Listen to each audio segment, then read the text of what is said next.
할렐루야. 네, 오늘 하나님께서 우리에게 주신 말씀은 마태복음 14장 22절에서 33절의 말씀입니다. 우리 다 같이 찾으셔서 한 목소리로 하나님의 말씀을 함께 봉독하도록 하겠습니다. 함께 읽겠습니다. 예수께서 즉시 제자들을 재촉하사 자기가 무리를 보내는 동안에 배를 타고 앞서 건너편으로 가게 하시고 무리를 보내신 후에 기도하러 따로 산에 올라가시니라.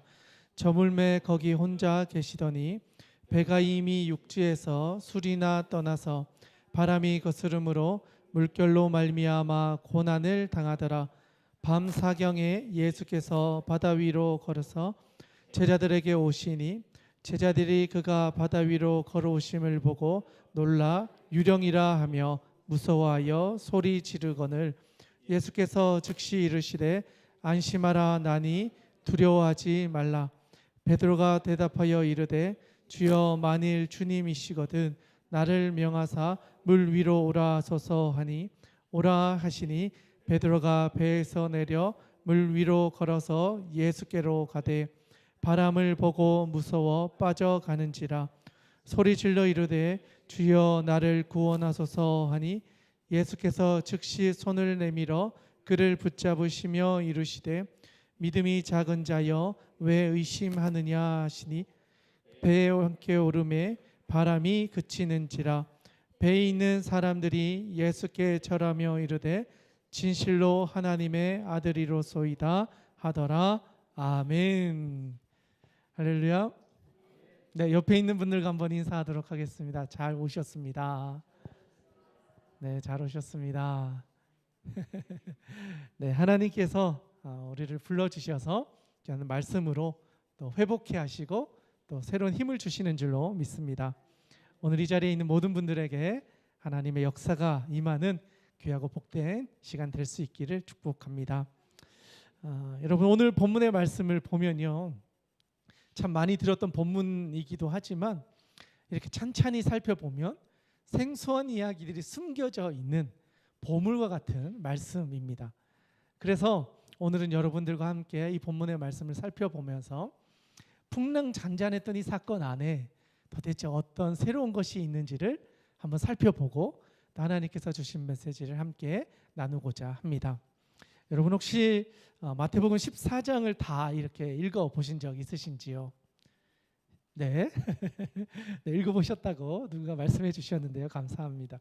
네, 이렇게 말씀을 읽다 보면요, 오늘의 본문의 말씀만 중요한 게 아니라 이 전체의 흐름을 보면서 오늘의 본문의 말씀이 무엇을 말씀하고 있는지를 알아야 사실은 진짜 그 문맥에 맞는 말씀을 이해하는 것이다 할 수 있습니다. 그래서 오늘의 본문의 말씀을 보기 전에 바로 앞에 어떤 사건이 있었는지를 우리가 잠깐 한번 살펴보면 좋을 것 같습니다. 여러분, 그러면 14장 앞에 있는 내용은, 가장 바로 앞에 있는 내용은 어떤 사건이었죠? 자, 요한복음 14장 이제 13절부터 쭉 보면 오병이어 사건이 기록되어져 있죠. 자, 여러분 오병이어 그러면 제일 먼저 기억나는 어떤 단어가 있죠? 자, 물고기 두 마리, 떡 5개, 또 기억나는 숫자 5,000명. 네, 여러분 5,000명을 먹이신 기적 말고요, 4,000명을 먹인 기적도 있다는 걸 아십니까? 네, 다음에 바로 그 다음에 이어서 칠병이어가 또 나오는데 오병이어 사건도 있고 칠병이어 사건도 등장합니다. 그런데 오늘의 본문은 오병이어 사건을 다루고 있습니다. 전문맥에서. 여러분 오병이어에서 자, 이 내용들을 살펴보면요, 예수님께서 많은 무리들을 모아서 하나님의 말씀을 전하세요. 그런데 그 말씀을 듣기 위해서 수많은 무리들이 모이는데 그 중에 연약하고 질병이 있는 사람들이 참 많이 나왔다라고 기록합니다. 그래서 예수님께서는 그들을 불쌍히 여기셨다, 그렇게 기록합니다. 한번 찾아보면 좋겠는데요, 14절이에요. 14장 14절. 자, 14절에 보니까 다 상경책이 다 있으시니까요, 한번 같이 읽어보시면 좋겠는데 14절 한번 읽어보겠습니다. 시작. 예수께서 나오사 큰 무리를 보시고 불쌍히 여기사 그 중에 있는 병자를 고쳐 주시니라. 아멘. 여러분, 오병이어 사건 전에 병자들을 고치셨다라는 기록이 먼저 있는 걸 아셨습니까? 네, 아니요라고 해주셨는데요. 맞아요. 다들 오병이어 그러면 오병이어 사건만 기록해요. 그런데 예수님께서는 오병이어를 베푸시기 전에 병자를 먼저 치유해 주시는 사건을 하셨다는 거예요. 수많은 무리들 중에 질병으로 인해 아픈 몸을 가지고도 주님을 만나기 위해 간절히 나온 그들을 만나 주셨고 그들을 회복해 주시는 역사가 먼저 있었다는 거예요. 그리고 나서 그들이 가지 않고 예수님의 이야기를 계속 듣게 되니까 이제는 시간이 점점 지나는 거예요. 이러다가는 밥을 먹어야 될 것 같고 더 있다가는 큰일 날 것 같은 상황까지 갔을 때 제자들이 예수님께 이야기하는 거예요. 예수님, 더 있다가는 이 수많은 사람들이 배가 고파서 큰일 날 것 같으니 이제는 돌려보내서 식사를 하게 하십시오. 더 있다가는 이 밥을 우리가 책임져야 되지 않겠습니까? 이런 뉘앙스로 예수님께 말씀을 드린 거예요. 그러자 예수님께서 그러면 너희가 먹을 걸 줘라. 그랬더니 제자들이 우리가 가진 게 없는데 보니 어린아이가 가지고 왔던 오병이어가 있습니다. 그랬을 때 예수님께서 그러면 그거라도 가지고 와라. 그리고 손을 들어 축사하시고 그것을 나누어서 수많은 사람들을 먹이시고 그 제자들을 통해서 다 나눠주신 후에 남은 거죠. 12바구니가 남은 거죠. 그리고 5,000명에 이르는 사람이 다 먹고도 남는 역사가 있었다. 여러분, 이 사건에 여러분이 함께했다. 그러면 여러분은 어떤 지금 상태일까요? 내가 따르는 우리 스승님이 5,000명을 먹이셨는데 12바구니가 남았어요. 우리 어깨가 으쓱하겠죠? 내가 믿고 따르는 우리 주님이 이 정도야, 이런 이제 막 이런 게 생기잖아요. 우리 주님만 따라가면 5,000명 먹이는 거 뭐 식은 죽 먹기야. 이 정도는 우리가 할 수 있는 일이야라고 제자들도 마음속에 그 정도로 이렇게 막 올라가 있는 거예요. 하늘을 나는 기분일 수도 있는 거죠. 지금까지는 이런 걸 본 적도 없고 경험해 본 적도 없는데 예수님을 따라가다 보니까 질병으로 인하여 어려워하는 이들도 고침을 받고 이거 음식 문제로 인하여 어려운 상황에 예수님 다 먹이시고 이런 기적을 체험하니까 제자들이 슬슬 나도 예수님과 같은 상태에 있는 것처럼 착각하기에 이르게 된 거예요. 어떤 면에서 보면요, 우리의 신앙이 좀 비슷한 것 같아요. 어떤 큰 교회, 유명한 교회 다니면 그 교회가 나의 신앙인 것 같이 느껴진다는 거예요. 우리나라에서 제일 큰 교회 다닌다 그러면 내가 제일 좋은 신앙인인 것처럼 착각하면서 우리가 살아간다는 거죠. 거기에 수많은 기적들을 경험하고 나의 신앙적인 경험이 많아지면 더 견고해지는 거예요. 영적인 교만함들이 거의 내가 예수님급인 거예요. 내가 행하는 게 아닌데도 내가 말하면 이루어지는 것처럼 착각하면서 나의 신앙이 이만큼 높은 수준이다라고 믿고 착각하며 살아간다는 거죠. 어떤 면에서 보면 제자들도 그런 경험을 한 거죠. 5,000명을 먹이시는 기적은 난 처음 들어보는 일이고 그 자리에 내가 직접 목격했기 때문에 예수님만 따라가면 이제는 나도 오른팔 왼팔이 나도 큰 자가 될 수 있겠구나 하는 나름대로의 계산들이 쓰게 된 거라는 거죠. 그런데 여러분, 오병이어 사건 끝나고 나서 오늘 본문이 등장하잖아요. 그런데 그들의 영적인 수준이 어느 바닥인지를 적실하게 발견하게 돼요. 지금은 막 이렇게 되어 있었던 사람들인데 오늘에 등장하는 본문의 말씀에 가보면 제자들이 얼마나 약한 믿음의 사람들이었는지를 보게 돼요. 나는 이 정도 수준의 믿음을 가진 사람이었구나. 내가 예수님과 함께 할 때는 이런 것들에 흔들리지 않을 것 같았는데 그 눈앞에 보이는 파도 하나에 죽을 것 같은 두려움을 느끼며 내 삶이 흔들리는 것을 경험하게 되는 게 제자들의 현실이었다는 거예요. 어쩌면 우리들의 신앙의 상태인지도 모른다는 거죠. 큰 기적을 보고 나의 신앙의 경험이 쌓여갈수록 우리의 신앙이 겸손해져야 되는데 반대로 우리의 신앙이 점점 수많은 것들을 포장하는 그 모습 속에 숨겨져서 우리가 알고 있는 그 대형교회에 있으면 내가 그런 사람인 것처럼 자랑하고 그것을 사람들에게 보여주는 우리의 현실을 우리는 돌아보아야 할 필요가 있다는 거죠. 그런데 이거는 제자들도 동일했어요. 제자들도 이런 것들을 경험한 후에 더 겸손하게 예수님을 따라가야 되는데 오늘의 본문의 말씀으로 이제 한번 넘어가서 등장하고 있는 제자들의 모습과 예수님의 모습을 따로 구분해서 한번 살펴보면 우리가 더 분명한 메시지를 발견할 수 있지 않나 생각해 봅니다. 오늘의 본문의 말씀을 한번 들어가 보도록 하겠습니다. 먼저 22절부터 24절의 말씀인데요. 우리 같이 한번 읽어보도록 하겠습니다. 14장 22절에서 24절 말씀 함께 읽겠습니다. 시작. 예수께서 즉시 제자들을 재촉하사 자기가 무리를 보내는 동안에 배를 타고 앞서 건너편으로 가게 하시고 무리를 보내신 후에 기도하러 따로 산에 올라가시니라. 저물매 거기 혼자 계시더니 배가 이미 육지에서 술이나 떠나서 바람이 거스름으로 말미암아 고난을 당하더라. 아멘. 자, 22절에서 24절의 말씀을 보니까 예수님은 어떤 걸 하고 계시죠?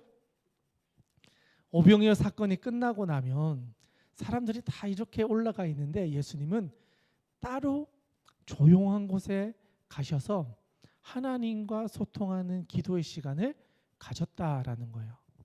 반면에 제자들은 앞으로 해야 될 일들을 해가기 위해서 급하게 배를 타고 다음 이동지로 이동을 하고 있는 모습을 보게 되는 거죠.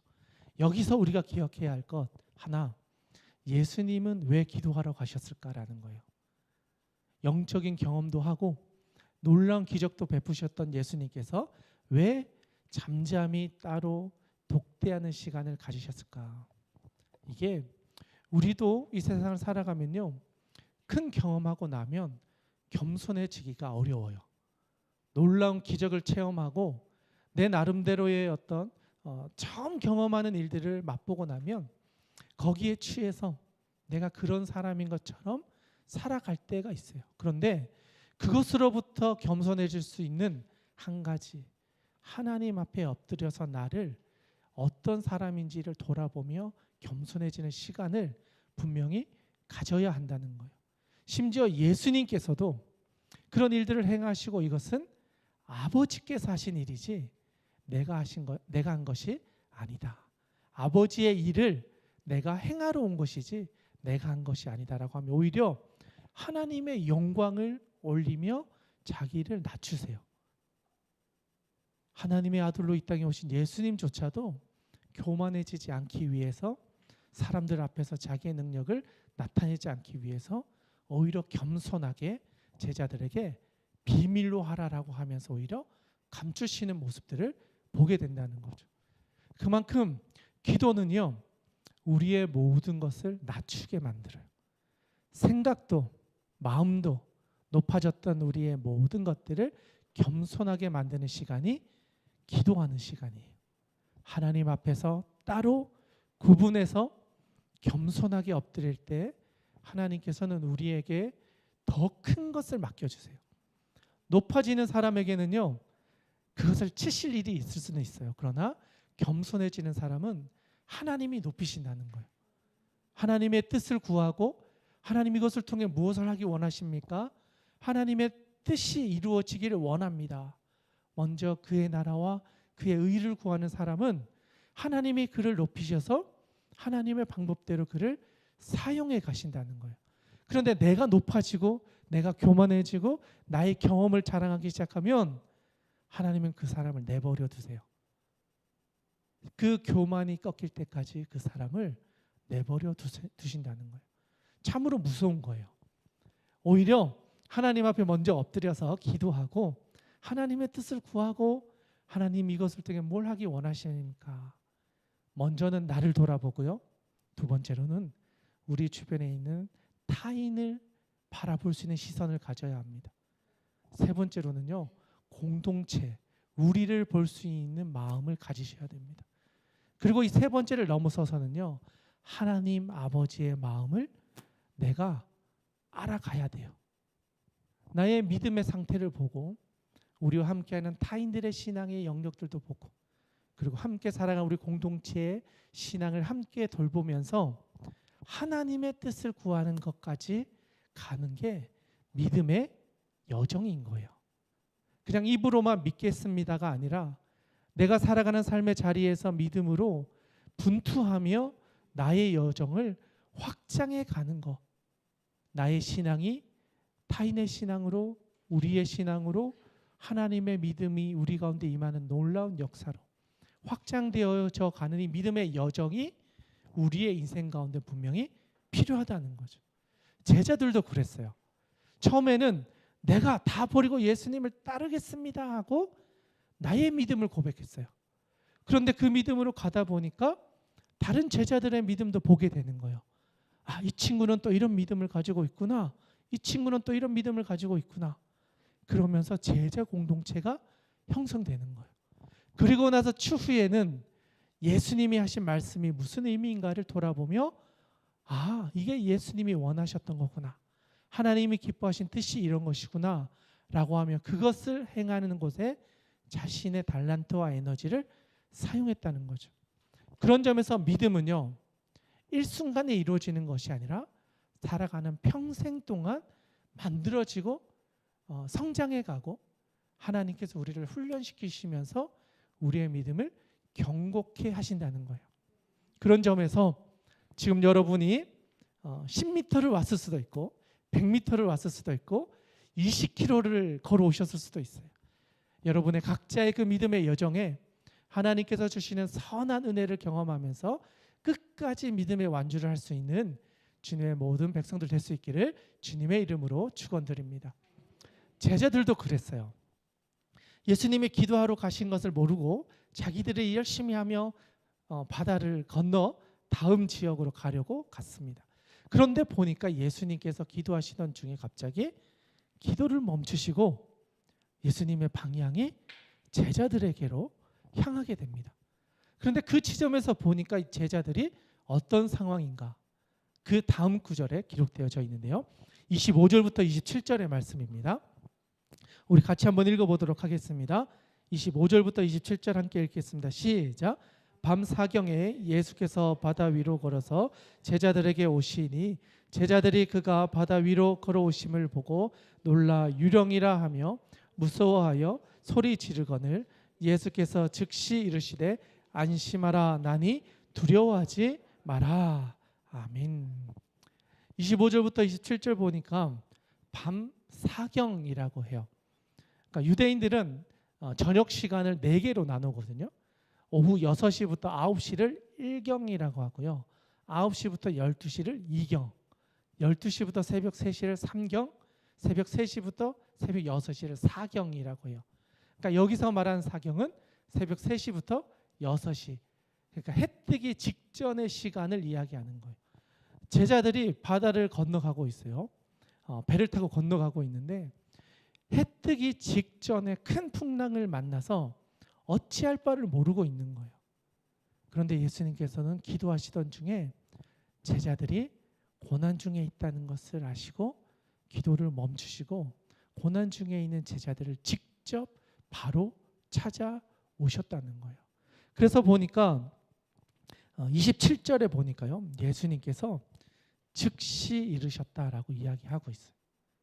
그 말은 예수님이 제자들이 공경에 처해져 있다는 것을 아시고 그들을 구할 수 있는 절묘한 타이밍에 그 자리에 오셨다라는 거예요. 어떻게 보면 하나의 드라마 같은 거예요. 제자들이 너무 공경에 빠져 있어서 어떻게 해야 할지를 모르는 그 순간에 예수님께서 그들을 돕기 위해 그 자리에 오셨다라는 거예요. 그리고 나서 제일 먼저 하신 말씀이 안심하라 나니 두려워하지 마라 라고 해요. 안심하라라고 하잖아요. 근데 이걸 원어로 살펴보면 다르세이테라는 단어를 쓰는데 용기를 갖게 하다라는 거예요. 그러니까 예수님께서 즉시 그들에게 나타나셔서 용기를 가지고 두려워하지 마라. 왜? 내가 왔기 때문에라는 거예요. 주님이 너희와 이제 함께하기 때문에 두려워하지 마라. 용기를 가져라. 내가 너희와 함께 하고 있다라는 거예요. 예수님께서 찾아오셔서 그들에게 말씀을 하셨다라는 거예요. 제자들은 공경에 처해서 어찌할 바를 모르는 그 순간에 예수님께서 친히 찾아오시고 두려운 마음 가운데 있는 그들에게 용기를 가져라. 내가 너와 함께한다라는 이야기를 들려주신 거예요. 그러자 수많은 사람들이 놀라는 거죠. 진짜 예수님 맞냐? 유령이지 않냐? 눈에는 보이지만 어떻게 인간이 바다 위로 걸어서 여기까지 오겠냐? 있을 수 없는 일이야. 라고 그 자리에 있었던 사람들이 다 이야기를 하는 거예요. 그런데 여러분, 이거는 하나님이 우리의 인생 가운데 들어오실 때 나타나는 현상이에요. 하나님은 우리가 생각했던 방식대로 우리를 찾아오시는 것이 아니라 하나님의 방법으로 우리를 찾아오세요. 나의 때에 내 타이밍에 내가 생각했던 방식이 아니라 하나님이 선택하신 그때에 하나님의 방법으로 찾아오신다는 거예요. 하나님의 방법은 우리가 보기에는 기적인 거예요. 하나님께서는 그 기적이 일상이시기 때문에 하나님은 일상적인 일을 하신 건데 우리에겐 그게 다 기적인 거예요. 병 고치는 사건도 예수님께는 너무나 평범한 일일 수 있는 거예요. 그런데 우리에겐 그게 다 기적인 거예요. 우리가 할 수 없는 일을 예수님은 너무나 쉽게 행하고 우리에게 보여주세요. 그런데 왜 보여주시는가? 그분이 바로 우리의 메시아이심을 드러내시고 계신 거예요. 내가 너와 함께하면 내가 너의 구주가 되니까 내가 너에게 이런 걸 베풀어 주는 거야 라고 우리에게 알게 하고자 하시는 거예요. 내가 너의 주인이야. 너는 나의 아들이야, 딸이야. 이걸 계속해서 확인하고 알기를 원하셨다라는 거예요. 제자들에게도. 그런데 제자들은 하루는 믿음이 충만했다가 고난을 만나면 또 푹 꺼졌다가 풍랑을 만나면 흔들렸다가 또 막 사람들이 막 붙잡혀 가는 걸 보면 나 저 예수는 모릅니다 하고 도망가는 게 제자들의 현주소인 거예요. 3년 동안 그렇게 따라다녔던 제자들의 현실도 그 정도 믿음밖에 되지 않았다는 거예요. 베드로 그러면 믿음이 엄청 높은 것 같지만 제자들을 대표해서 등장하고 있는 이 베드로의 믿음도 그 정도 수준밖에 되지 않았다라는 거예요. 풍랑 앞에 두려워하는 것이 제자들의 실상이었고 어쩌면 우리 신앙의 실상 돌아보게 하는 거죠. 우리도 역시도 연약해요. 우리 역시도 부족해요. 그렇기 때문에 교만할 필요가 없어요. 오히려 하나님 앞에 겸손한 것을 훈련해서 기도의 자리로 나아가는 것을 자연스럽게 여기고 하나님 찾는 것이 지혜임을 배워가는 것이 오히려 우리가 이 땅에서 지혜롭게 살아가는 하나의 믿음의 여정이 될 것입니다. 오늘 본문 말씀에도 그래요. 제자들 이렇게 두려워하며 예수님이 찾아오셔서 즉시 내가 너희와 함께하니 두려워하지 마라. 이 말씀을 하십니다. 그러자 제자들 중에 수제자라고 자부했던 사람이 등장하죠. 28절부터 31절인데요. 같이 한번 읽겠습니다. 시작. 베드로가 대답하여 이르되 주여 만일 주님이시거든 나를 명하사 물 위로 오라 하소서 하니 오라 하시니 베드로가 배에서 내려 물 위로 걸어서 예수께로 가되 바람을 보고 무서워 빠져가는지라 소리질러 이르되 주여 나를 구원하소서 하니 예수께서 즉시 손을 내밀어 그를 붙잡으시며 이르시되 믿음이 작은 자여 왜 의심하였느냐 하시고. 아멘. 예수님의 그 말씀을 들었던 제자들 중에 베드로가 제일 먼저 등장하죠. 탁 튀어나와서 하는 거예요. 주님, 진짜 주님이시면 저를 이르러서 물 위를 걸으라 하십시오. 그럼 제가 물 위를 걸어서 주님께로 가겠습니다. 담대한 선포죠. 그런데 그러면 끝까지 그래야 되잖아요. 바로 다음 절에 가서 물 위로 발을 딱 내디뎌요. 그런데 30절에 보니까 주님을 보고 가야 되는 그 시선이 뭘 보고 있죠? 바람을 보고 있어요. 주님의 음성을 들었을 때는 주님의 음성을 따라 가겠습니다 하고 고백했는데 발 한순간 딱 내리는 순간 바다 위에 우리의 발을 놓는 순간 우리의 시선이 바람으로 우리 향했던 시선이 바뀌어버린 거예요. 주님을 바라봤던 우리의 시선이 우리가 두려워하는 세상으로, 우리가 어려워하는 문제로, 또 다른 고난으로 우리의 시선이 향할 때 우리는 주님을 잃어버려요. 주님을 잃어버리니 그 풍랑이 점점 우리를 덮칠 것 같은 거예요. 나를 죽일 것 같고, 내 인생을 무너뜨릴 것 같고, 내 힘으로 살아갈 수 없는 것 같은 상태에 빠져버리게 되었다는 거예요. 베드로 역시도 그랬어요. 주는 그리스도시여 살아계신 하나님의 아들입니다라고 누구보다도 신앙 고백을 분명하게 했던 그 사람도 풍랑 앞에서 주님을 바라봤던 그 시선을 풍랑으로 돌리는 순간 물에 빠져서 죽을 지경이 되어 버렸다는 거예요. 그런데 여기서도 주님께서는요, 베드로가 주님을 잡은 게 아니라 예수님께서 즉시 그를 손을 내밀어 그를 붙잡으셨다라고 기록해요. 베드로가 주님을 잡은 게 아니라 예수님께서 빠져가는 그를 붙잡으셔서 건져내셨다라고 이야기해요. 한번 보면 좋겠는데요. 31절 다시 한번 읽어보면 좋겠습니다. 함께 읽겠습니다. 시작. 예수께서 즉시 손을 내밀어 그를 붙잡으시며 이르시되 믿음이 작은 자여 왜 의심하였느냐 하시고, 믿음이 작은 자여 왜 의심하였느냐. 의심하였느냐, 이거 원어를 보면요, 에미스타사스라는 단어를 사용하고 있는데 마음이 한결같지 않은 상태를 이야기하는 거예요. 그러니까 믿음이 작은 자여 왜 마음이 한결같지 않은 이런 상태에 있느냐라는 거예요. 조금 전만 해도 주님의 말씀을 듣고 그 바다 위로 뛰어들었던 그 마음을 왜 그 한 마음을 유지하지 못하고 있느냐라는 거예요. 그 마음이 왜 뒤집혀서 의심하고 두려워하고 있느냐. 너의 마음을 한결같이 붙잡고 있어라는 말이에요. 우리의 마음을 순전하게 지켜라라는 거예요. 풍랑 앞에서 흔들리는 마음이 아니라 흔들리지 않는 그 마음을 붙잡고 살아가야 된다는 것을 말씀하여 주고 있는 거라는 거죠. 베드로는 예수님의 이 이야기를 듣고 자신의 믿음의 상태를 돌아보았을 것입니다. 저는 오늘 이 자리에 있는 여러분들에게 한번 물어보고 싶습니다. 여러분의 시선이 지금 어디를 향하고 있습니까? 여러분이 힘들어하는 여러분의 인생의 문제에 여러분의 시선이 가 있습니까? 아니면 그것을 해결하고 그것을 넘어서시는 주님께 여러분의 시선이 고정되어 있습니까? 또 한 가지는 여러분의 마음이 풍랑으로 인하여 쪼개져 있습니까? 두 마음을 가지고 있는 것은 아닙니까? 한편으로는 풍랑을 어떻게 이겨내야 되고 어떻게 해야 되는가, 또 한편으로는 또 이런 생각 저런 생각, 여러분의 마음이 세 개로 네 개로 더 많은 곳으로 쪼개져 있는 것은 아닙니까? 주님은 우리에게 분명히 말씀하세요. 주님을 향해서 우리의 시선을 고정하고 우리의 마음이 한 마음이 되어서 흔들리지 않는 마음으로 주님을 따라오는 것을 기대하고 계셨다라는 거예요. 그래서 다음 절 32절이 너무 중요해요. 32절 우리 같이 한번 읽겠습니다. 시작. 배 함께 오름에 바람이 그치는지라. 아멘. 짧은 문장이죠. 그런데 아주 중요한 이야기를 담고 있어요.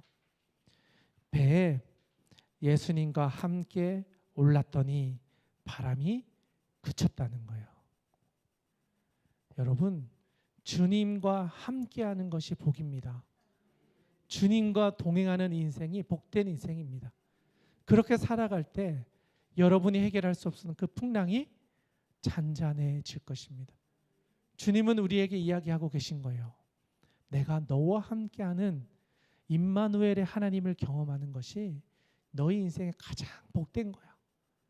너희의 힘으로 수고하고 이겨내려고 하는 그 모든 수고 중요하지만 주님이 함께하지 않으면 그 풍랑을 뚫고 나갈 수 없어라고 우리에게 이야기하시는 거예요. 주님이 함께하실 때 여러분의 인생의 풍랑이 잠잠해질 줄로 믿습니다.